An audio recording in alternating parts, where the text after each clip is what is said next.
This is our tree planting kit, and you see we've got minerals and materials in all different sizes in there. This is about 25 pounds of material, and we're going to I'm going to need some volunteers. I want several people that will volunteer with a shovel. Okay, 1, 2. You want to finish eating first or not? Okay. I'm faster. Okay, who else do we have on a shovel? Can we get another person on a shovel?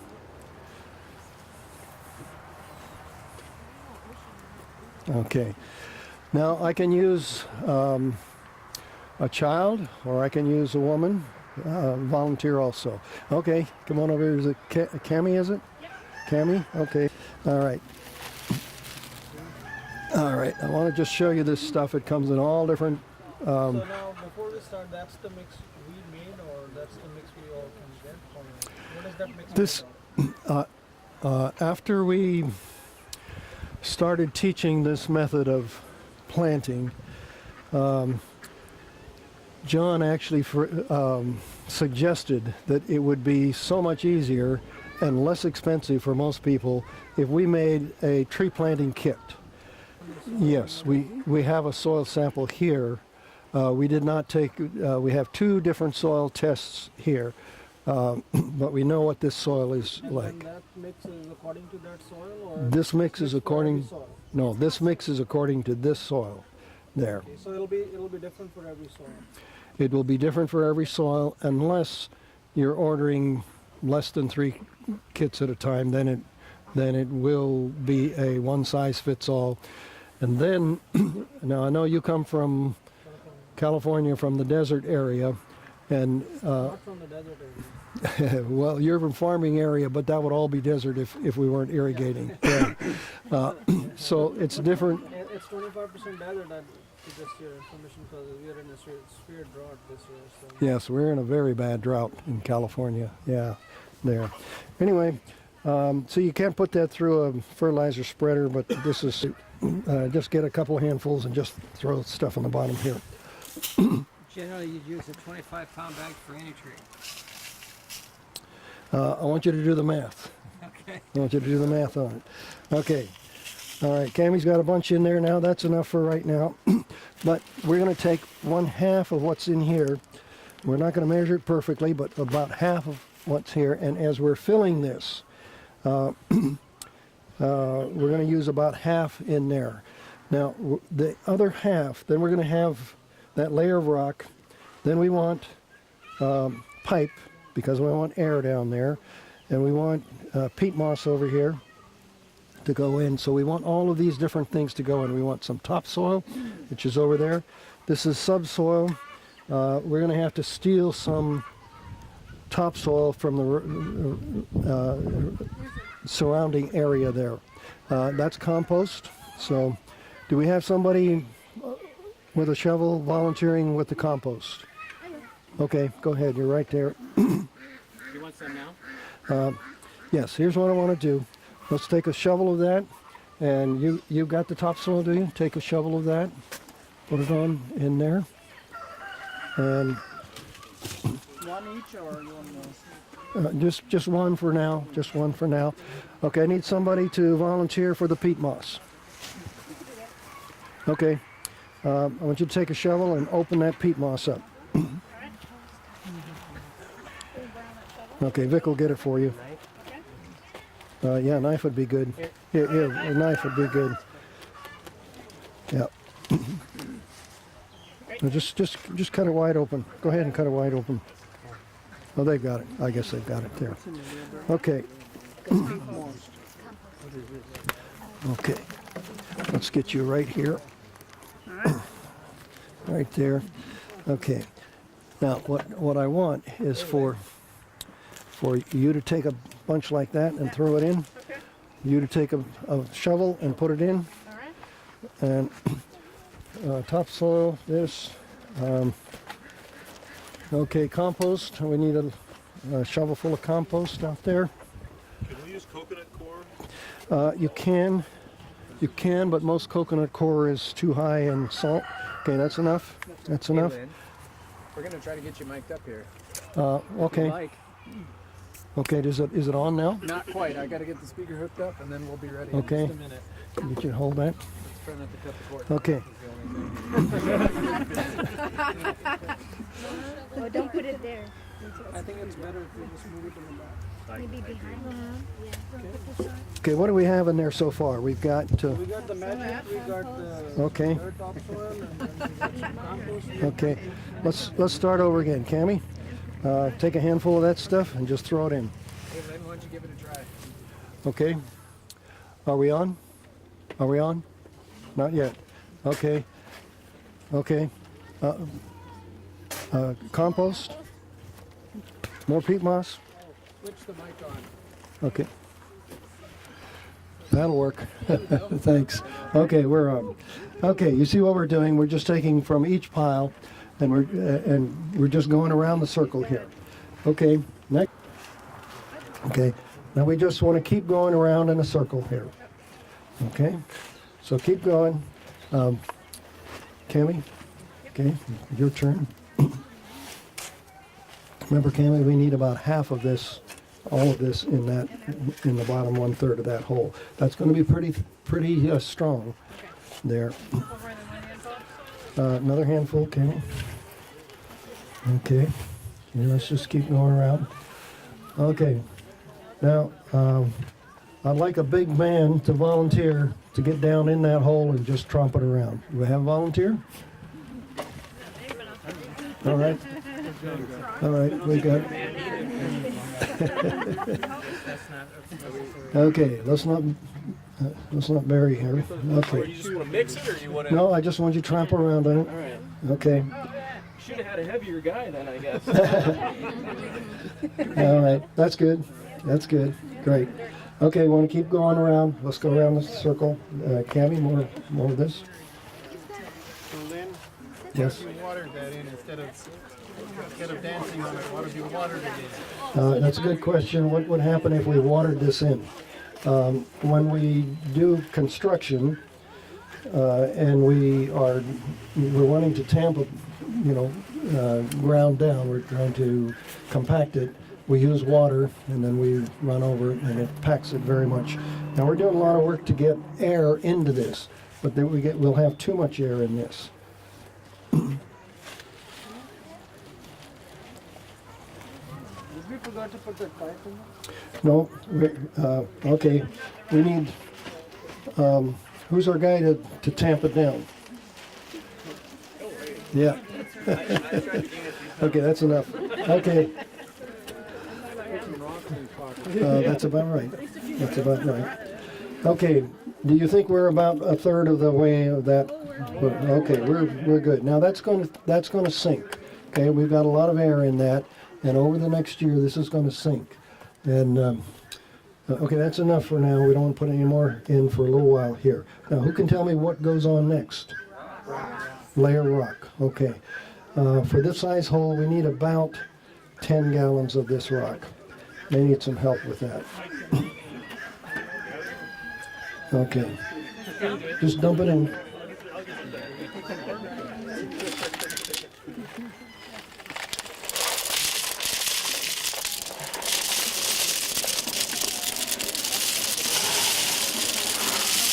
Okay, we got a lot of rock. That's good. Incidentally, if you've got a dead cat or a dog, that's a good place to put him. Or maybe you've got a neighbor you don't like. Yeah. Okay, who can tell me what goes on next? The pipe, yes. All right. Let's see. Let's tromp this down a little bit more. Tamper, we need it. Okay. This is going to sink. Is this heavy enough to rock? Yeah, a little bouncy. Yeah, that's good. If we don't do that, it's going to sink too much, and we're going to have a tree down in a hole, which we don't want. And so we really want to build this up some as we're doing it there. Let's throw some of these in. Just throw, Cammy, you're there. Just throw some of that in. Yes. There's a question about the size. Does it matter how big the rocks are? I've used everything from pea gravel to softball size rock. That's plenty, Cammy. That's plenty. Thank you. Yeah, maybe spread her out a little bit. There. Well, this is smaller pipe. This is 2-inch pipe, is it? There. Cammy, let's take one of those out. That's good. Okay, let's call that good. There. Okay, you can tell me what's the next layer that goes on there. Don't you need rocks on each side? Well, if they were bigger, I'd put rocks around it. I don't think we have any rocks to fit there, though, do we? There. That's good. That's good. When we put rocks on the end, it's to keep it from filling up with mud. Okay, we want air down there. That's the principle. How we get it doesn't matter. Pardon me? Yeah, you got a few bigger ones. Yeah, yeah, if it doesn't take us too long, we'll do that.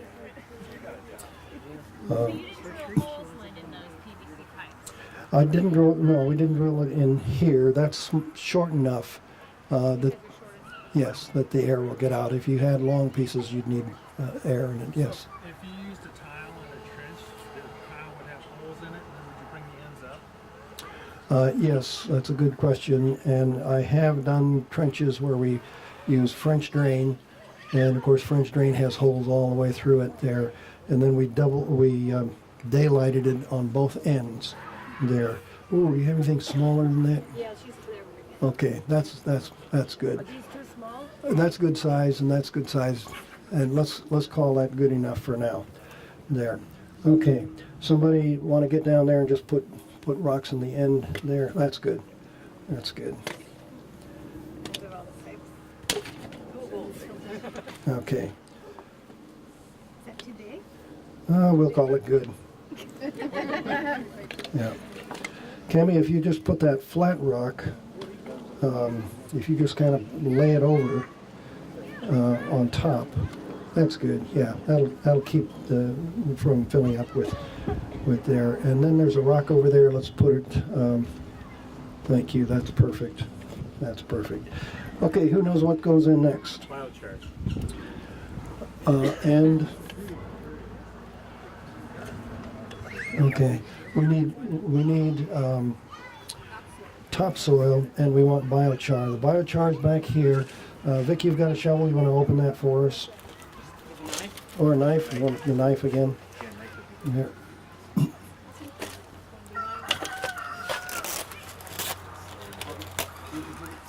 you talk about the biochar? Yes, let's talk about the biochar. Okay, let's hold it up right there for the. That's enough topsoil for now. Okay, now there's no way of doing this and staying clean. Okay, it just isn't. No, not the whole bag, but let's. We can overdo the biochar. Yeah, let's use a shovel or something, Vic, and let's get a nice big shovel full of it in there. There. What about biochar? Okay, we want to. Okay, biochar is simply charcoal. Okay, and Without lighter fluid. without lighter fluid. Yes, thank you. Without lighter fluid. Yes. Not a silent lighter fluid. This charcoal. Excuse me. This charcoal it's not a conductor. Okay. Partly what we were trying to do here is to create a break between what's below and what's on top. Remember, we're looking for the difference in the electrical charges here. And so that's why we're using the biochar here. We have not used the biochar before. It hasn't been available, but it's just now coming on the market. And if you have some charcoal from a burn pile you got in the backyard someplace, use it. It's good stuff. That's where I have used it, and I just took a hammer or something and tried to break it up, and it'll break up. Some of it'll powder, and some of it'll just break up into smaller pieces, and that's fine. Yes. No briquettes, please, because it's got chemicals in it. There. How about wood, just from your wood stove? From the wood stoves on, right, don't use the ash. Don't use the ash, please. The ash is going to change the pH and a lot of things, but use the charcoal there. Now, if you're getting charcoal from a burn pile back there, and it has a few ashes on it, I'm not going to worry about that. But get the charcoal. Try not to get the ash there. Okay, let's put a little more topsoil on, and not anything else at this point. Just some topsoil. And let's see, we need a couple of strong guys to take that tree out of there.